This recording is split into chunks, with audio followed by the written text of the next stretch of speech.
Hello Capricorn, Sun, Moon, Rising, and Venus signs. Kamusta po kayo? Sana po ay nasa mabuti kayong kalagayan. Kung nasaan man parte ng mundo po kayo naroroon, sana po ay safe kayo. Sana po ay okay kayo. Keep safe po. And welcome back po sa Star Tarot. Kung bago po kayo dito, welcome na welcome din po kayo. And thank you po sa inyong suporta. I truly appreciate it and God bless you all po. Tignan natin ngayon kung anong mga mensahe po ninyo for October 16. For Capricorn, paunang card ninyo, napakaganda, flowers, happiness. Ayan, mababalot kayo ng happiness around this time. You know, maraming rason dito para ikakasaya ninyo or makakadagdag ng inyong kasiyahan, no? Capricorn, what else? We have broom. Ayan, so maaring ito ang isa sa mga dahilan ng inyong happiness around this time, Capricorn. Meron kayong bagong bahay, bagong tahanan, bagong titirahan, no? Maaring magre-relocate kayo dito, kaya magbabago kayo ng place of residence, no? So, magbabago kayo ng bahay, maaring lipat bahay ito, at maaring nakapag-acquire na kayo ng bagong bahay ninyo, bagong condo, you know, or maaring maglipat kayo ng apartment, no? Depende sa inyong sitwasyon, but definitely bagong tirahan, ano? May bago kayong titirahan. Maari din na bagong belief system ito, bagong pag-uugali, bagong behavior, you know, that you are going to embrace around this time. So, newness, no? There is newness. At maaaring excited kayo dito sa ganap na to, kaya magiging masaya kayo at the same time. We have whale, ayan, great worry over nothing. Ayan, so ang iba naman sa inyo dito, Capricorn, maraming iniisip na pinagkakaworryhan ninyo. You are worrying about something dito, no? Pero ang sinasabi ng card na to sa inyo, parang wala naman kayong dapat na ipag-alala, no? You are worrying about something na hindi naman dapat, no? At hindi naman talaga dapat in the first place na magwo-worry tayo, Capricorn, because why are we going to worry about something na beyond our control? 'Di ba? May mga bagay na hindi natin kontrolado, may mga bagay na hindi natin, yung hindi na sa kamay natin ang desisyon, kumbaga, no? Kaya wag na tayong mag-alala, no? Wag tayong mag-alala dahil makaka-stress lang 'yan, makakadagdag lang 'yan sa mga iniisip ninyo, pagulo lang yan ng isip ninyo, no? Na pag-worry, no? Now, well, in fact, wala naman talagang dapat na ipag-worry. Yun ang sinasabi ng card na yan. What else? We have Caterpillar. Things will not always be this way. Diba? So, change is coming. Change naman talaga is the only constant thing in this world. Diba, Capricorn? Yun lang ang consistent eh. Lahat nagbabago, lahat nag-i-evolve, pero yung pagbabago, talagang siyang consistent, laging nandyan, diba? Everything changes, everyone changes, no? Kaya, sa pagkakataong ito, meron ding pagbabago. Isa na yan, yung bagong attitude, bagong bahay, bagong tirahan, this could be bagong trabaho also, no? Capricorn, so maaring ganun ang ganap. So, maaring yung mga pagbabagong ito, this is what you were manifesting, no? Kaya naman masaya kayo na magbabago na may magbabago na, no? So, maaring ganun. We also have barrel. Ayan. So, you feel something is lacking in your life. Perhaps love, money, or goals. No?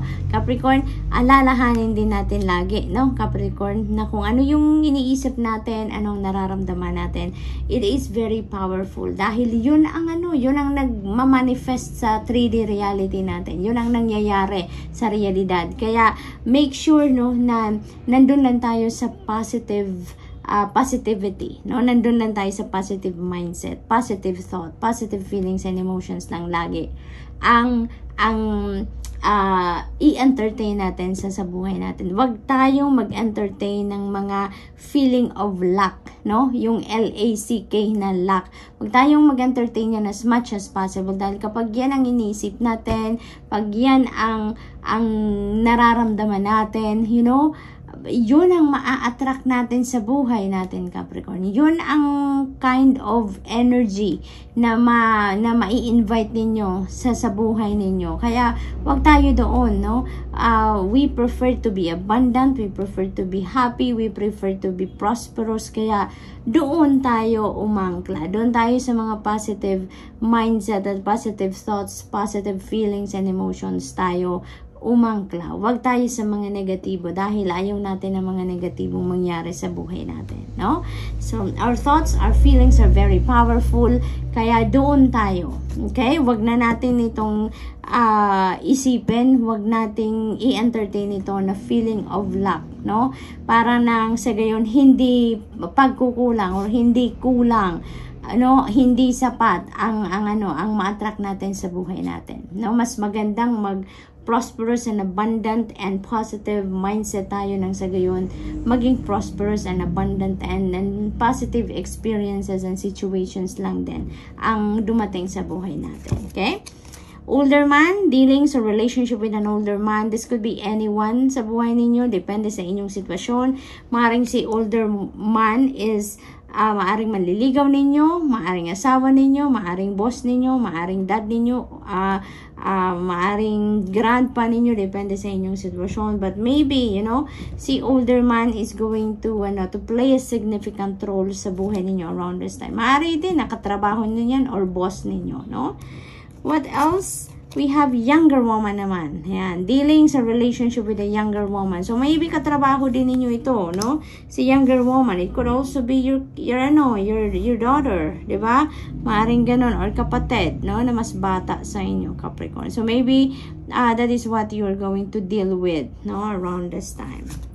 We have hills, obstacles to overcome. Ayan. So maaring may mga ma-encounter kayo dito ng mga obstacles sa buhay. But yung hills to hills. So maliliit lang siya, mababa lang siya, no? Kaya tapos meron ditong sun, no? Araw yan na nasa dulo. So it feels like to me na siguro may mga obstacles kayong kinakaharap sa ngayon na mga hindi naman siya masyadong big deal, no? And sumisikat na ang araw dito, umaakyat na yung araw. Kaya it feels like kung ano man yung mga obstacles ninyo, malapit na kayo doon sa solution, no? Malapit na kayong makaalis sa obstacle na yan kasi sumisikat na ang araw, no? Umaakyat na, so nagliliwanag na ang lahat sa buhay ninyo, okay? So what else? We have rooster, an arrogant, boastful person you should not cross, no? Nasa tapat niya si older man, kaya maaaring ito yung yayabangin na to, yung arrogante na to, na hindi dapat mag-cross ang landas ninyo, could be this older man, no? So, this should be, this could be someone you know talaga, no? Kaya mararamdaman niyo yan, at saka kung alam niyo na, kung kilala niyo na yan, no? Kung sino man yan na arrogante, tsaka yayabangin, iwasan nyo na as much as possible, no? Nang hindi na kayo ma-impluwensyahan ng negative energy na, no? Yung low vibration niya, hindi na yan dumaan sa energy ninyo, hindi na yan dumaan sa energy field ninyo, no? So Capricorn, good luck, and that's all I have for you for today. I hope nakatulong ang mga mensaheng ito in some way. Thank you for watching. Love and light. Namaste. Hello Virgo, Sun, Moon, Rising, and Venus signs. Kamusta po kayo? Sana po nasa mabuti kayong kalagayan. Kahit saan man parte po kayo ng mundo, naroroon ngayon, sana po'y okay kayo, sana po'y safe kayo. Keep safe lang po, no Virgo? Welcome back po sa Star Tarot, and kung bago kayo rito, welcome din po kayo, and thank you po sa inyong suporta. I truly appreciate it. God bless you all. Tignan po natin ngayon ang mga messages ninyo. For October 16. Yeah, October 16. So, kunin ko po muna yung mga nalaglag ha. Saglit lang po.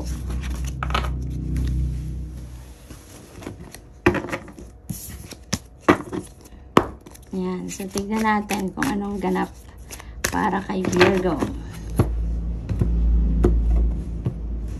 Yan, Virgo, paunang mensahe ninyo is the month of March. Ayan, so maaaring March ito next year, Virgo, no? Kasi nakalipas na to for 2023. So maaaring March ito 2024. So maaaring merong importanteng kaganapan dito sa March 2024. Maaaring you are planning something ngayon, no? Maaaring may mga plano kayo na gagawin ngayon and you want that to finish in March, or gusto ninyo, siguro may mga plans kayo ngayon na sisimulan ninyo next year in March, no? So maaring mga ganun ang ganap, but whatever the case may be, March would be something na no, remarkable para sa inyo, no? So what else? We have younger man. Yan, you are going to be dealing with a younger man, or maybe you have a relationship with this younger man. So maaring ano ninyo to, maaring pamangkin ninyo, maaari din na boyfriend ninyo, naliligaw sa inyo, maaring ganon, ano, katrabaho, it could be anyone, no? Depende sa inyong sitwasyon dito, Virgo.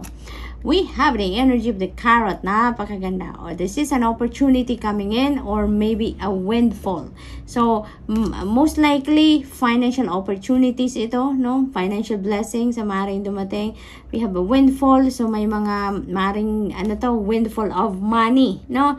Virgo na parating sa inyo. So, merong mga biglang dadating na pera. May mga swerte kayo sa pera. Ngayon, at this is a time for plenty. No? This is a time for plenty for some of you. Maaring win ito. Maaring lottery winning yan. Raffle win.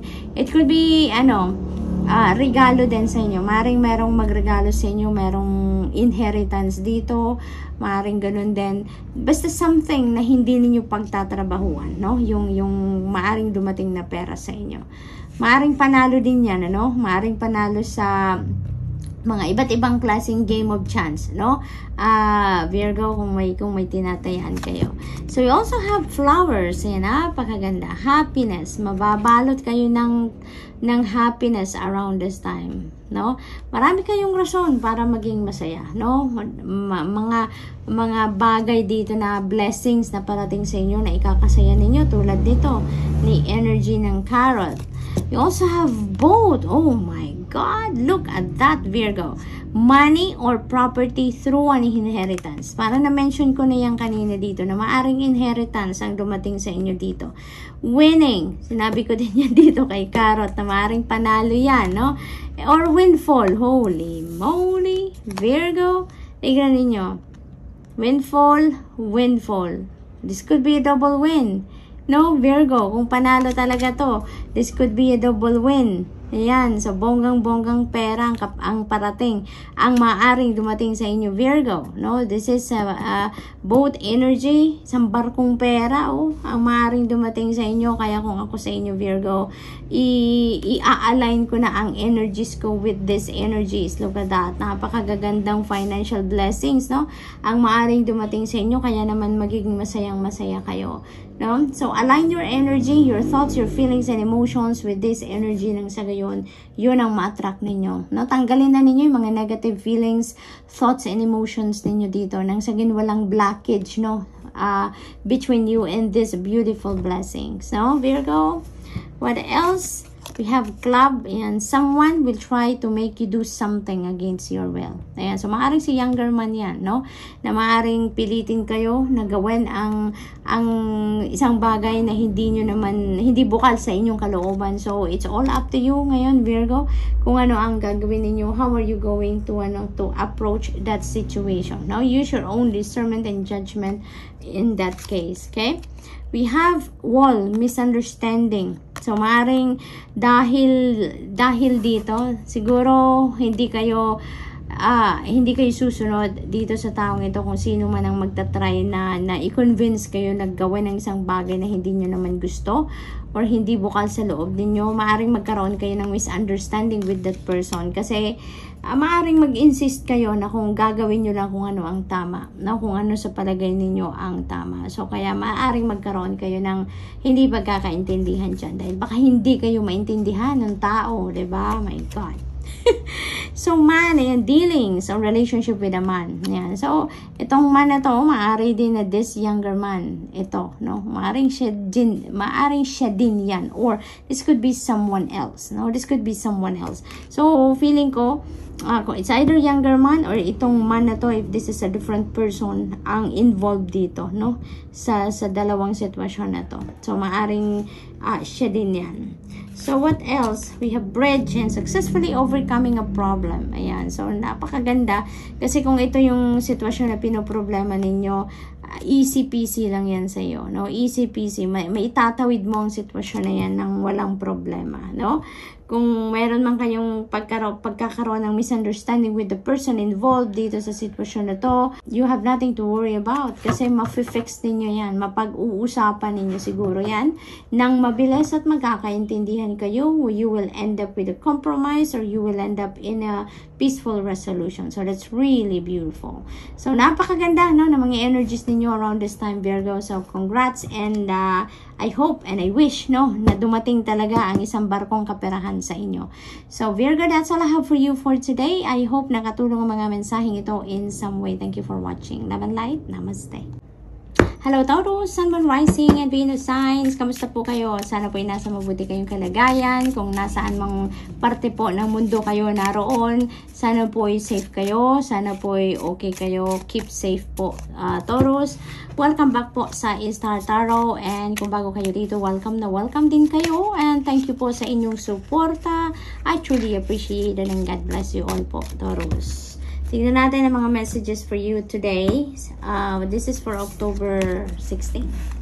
Una mensahe ni Taurus, we have now energy of the key, successful outcome to your problems. Napakaganda. Magiging masaya na kayo ngayon dahil masusolusyonan nyo na kung ano man ang mga problema. No? You're going to successfully overcome your problems. We have Spear. Ayan. Heartache over what you no longer have. Ayan. So, maaaring malampasan nyo na to, no? Maaaring malampasan nyo na to ngayon. It will pass. It will, fade away na from here on siguro. Kasi maaaring ito pa rin yung pinoproblema ninyo. Ito pa rin yung lagi ninyong iniisip. Maaaring bit-bit nyo pa rin yan, Kahit nakalipas ng sitwasyon na yan, wala na sa'yo yung tao, wala na yung bagay or opportunity, pero parang may sakit pa rin, may bubog pa rin na naiwan sa puso ninyo ang sitwasyon na yan, Taurus. But now maaaring nyo na yan, ma-overcome nyo na, totally maaaring ma-accept nyo na nangyari na ang nangyari, and you can't do anything about it anymore right now. So maaaring lumipas na nga yan, What else? We have Carrot. Napakaganda. This is opportunity or windfall na dadating sa inyo dito, Taurus. This could be financial opportunities or financial blessing. Maaring meron ditong windfall of money na dumating sa inyo, Taurus. And maaring malaking halaga ang dadating dito sa inyo, Taurus, So that could be a win, Maaring panalo yan. Maaring regalo yan sa inyo, maaring inheritance din yan, Maari din na opportunity ito ng bagong trabaho, opportunity for a new, for a business venture, Or maaring bagong career opportunity yan, something lucrative, maaring gano'n ang sitwasyon. We have, but, ayan, take care, enemies are working against you. Ayan, so mag-iingat din kayo, sa mga taong nasa paligid ninyo dito, Taurus, kasi maraming nagbabantay na magkamali kayo, maraming nagbabantay lang sa inyo kung kailan kayo magkakamali, yung mga ganon, and they're going to use that information against you. So, maaaring may mga ganong ganap dyan for some of you. Kaya, be vigilant, Be vigilant, and iwasan nyo na yung mga taong, alam mo yun, mga marites, marisol, mga ganon. Kasi, yun ang mga klaseng tao na nagdadrag ng ibang tao into their own drama. At, alam mo yun, yung nag-i-spread sila ng negative energies. And we don't want that, diba? Ayaw natin na mahawaan tayo ng negativity ng ibang tao. Kaya, as much as possible, iwasan ninyong mga ganon, mararamdaman nyo naman yan, Taurus, if a person or situation, kung something is off key, sa mga ganon tao or sitwasyon, mararamdaman nyo yan, malalaman ninyo, kaya you can still do something about it para maiwasan ninyo, diba? Para ma-avoid ninyo na magkaroon pa kayo ng interaction with those kind of people, yung mga ganon. So, paandarin ninyo dito yung inyong, yung lakas ng iyong intuition, okay? We have dog, protection from a powerful friend. Ayan. So, maaring you have that very protective friend, mga kaibigan ninyong lagi kayong inaalalayan, always willing to be by your side, alam mo yon, yung mga totoong kaibigan. So, maaaring nandyan sila lagi sa inyo para protektahan ka. Maaari din ang iba sa inyo dito, maybe is having a consultation, no, with professionals. Maaaring may sitwasyon kayo dito na naghahanap kayo ng professional advice, professional opinion, yung mga ganon, ano. Maaaring ngayon yun ang pinagkakabisihan din ng iba sa inyo or kino-consider ninyong gawin, no? We have stuff you will be taken care of in difficult times. Napakagandang guarantee ito sa inyo ng spirit, no? Na kaya wala kayong dapat na ipag-alala kahit may mga enemies that are working against you, may mga negative vibrating, may mga low vibration people around you, you have nothing to worry about. Kasi pagdating sa mga difficult times na maaring ma-encounter ng iba sa inyo dito, Taurus, you will be protected. Okay? You will be taken care of by the divine. We have a rat and someone working against you behind your back, Taurus. So, meron talaga ditong maaring galit ito sa iyo, maari din na naiinggit lang ito sa iyo. So, maaring ganun ang ganap. Maaring sa trabaho ito, competition ninyo ito sa posisyon, ka-competition ninyo ito siguro sa trabaho ninyo, no? Yun ang aking napipick up dito. So, maybe this is work-related, no? Na taong ito. But don't worry, you will be taken care of. Okay, Taurus, wag lang kayong makakalimot magdasal. Always call in for the protection and for the guidance ni Archangel Michael, no? So that you will be protected all the time, okay? We have Chairfield. Ayan, someone new is entering your life. Ayan, so may bagong parating sa buhay ninyo. Maaring yung papasok na person na ito sa buhay ninyo is someone like, it could be a new friend, no?